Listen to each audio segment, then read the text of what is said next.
Okay. Lately, I've been kind of sleepy when you see me on video.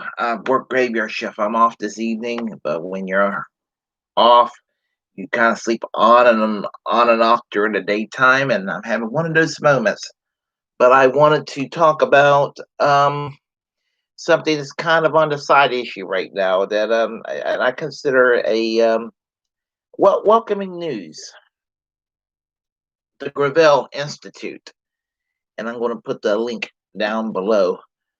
But the Gravel Institute was created by former U.S. Senator Mike Gravel of Alaska, who served as a U.S. Senator from 1969 until 1981. To make a long story short, he got a good record as a senator back then, being, good anti war record, very good environmental record, and he was a proponent in the early days of UBI. Andrew Yang didn't invent it, but Andrew Yang brought the subject back, and for that I appreciate what Andrew Yang did. But Mike Gravel was a proponent of UBI, and as I said, he served from 1969 to 1981, and then for many years he went into real estate and kind of left the political world.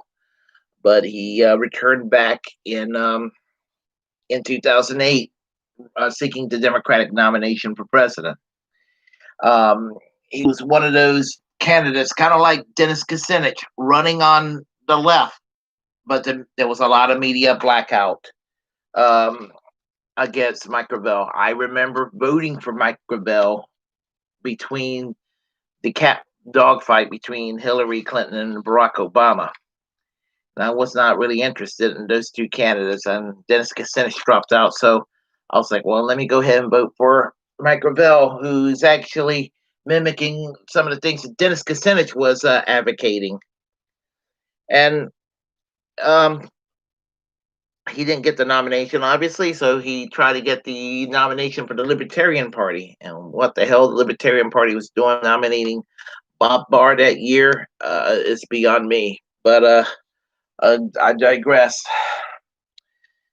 So anyway, 12 years went by, and last year Mike Gravel decided he was going to go and seek the Democratic nomination again. Man was born 1930, so yeah, he's in his late 80s. He's like 90 at this point. Yet trying to seek the nomination, and there was no traction seemingly for him. And I guess he's kind of considered a forgotten soul. But I mean,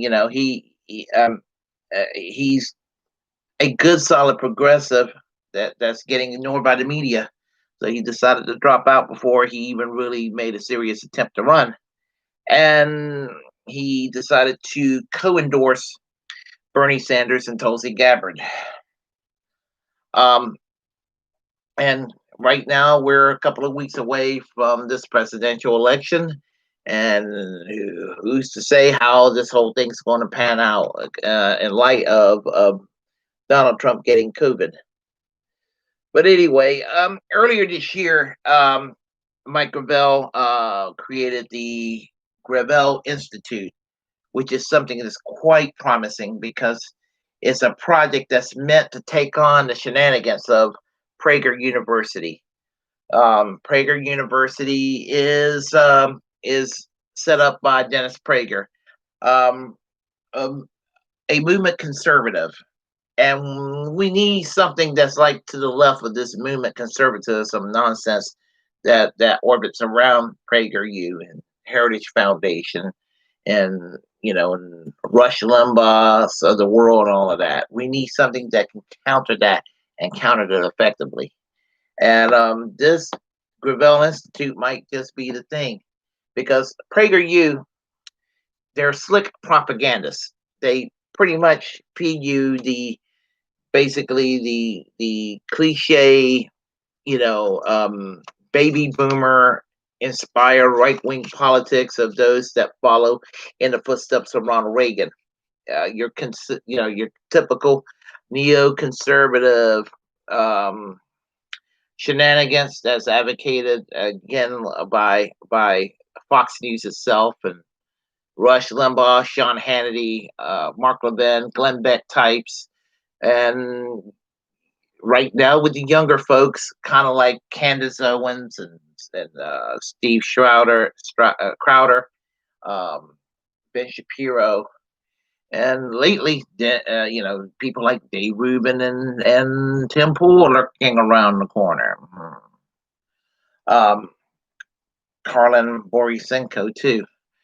But anyway, the difference between the movement conservatism of the baby boomers and there's one that's being packaged for millennials and Generation Z types is that they're a little more libertarian, so they know how to package their message.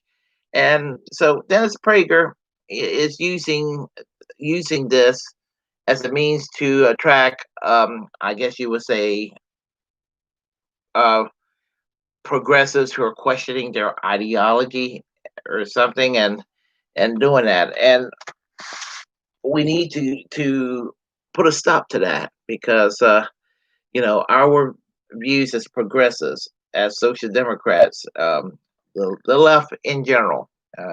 We're just going to say the left because the left has a lot of ideological flavors and names that they like to obsess over. But something that can just take on the right and take them on, and you have kind of well slick, cartoonish videos like Prager U has, and have prominent people on the left that can speak to the concerns. Thinking of mine, people like Nina Turner, Cornell West, Bernie Sanders, AOC, and people like that to speak on these issues that's important for progressives. Medicare for all, Green New Deal, free college, getting the United States out of these damn neocon wars abroad. And I think that the Gravel Institute might just be what is needed to go and take on such a task. So, as I said, I'm going to leave the information down below. When I log off here, it'll take me a few minutes, and when this video is back up, you'll see all the relevant information about the Gravel Institute, and I urge each and every one of you to consider supporting them, supporting this institute. Anyway, if you like what you heard, press like and comment. If you were triggered, also comment. Share this information and any other content I have on this channel. Um, as a First Amendment absolutist, it's my duty to let you know if you got a platform, want to develop a platform, you're passionate about something, please utilize it because we're the muckrakers of our time. And most importantly, share. I mean, excuse me, subscribe to this channel. And until next time, peace and Bernie Sanders for president in the year 2024.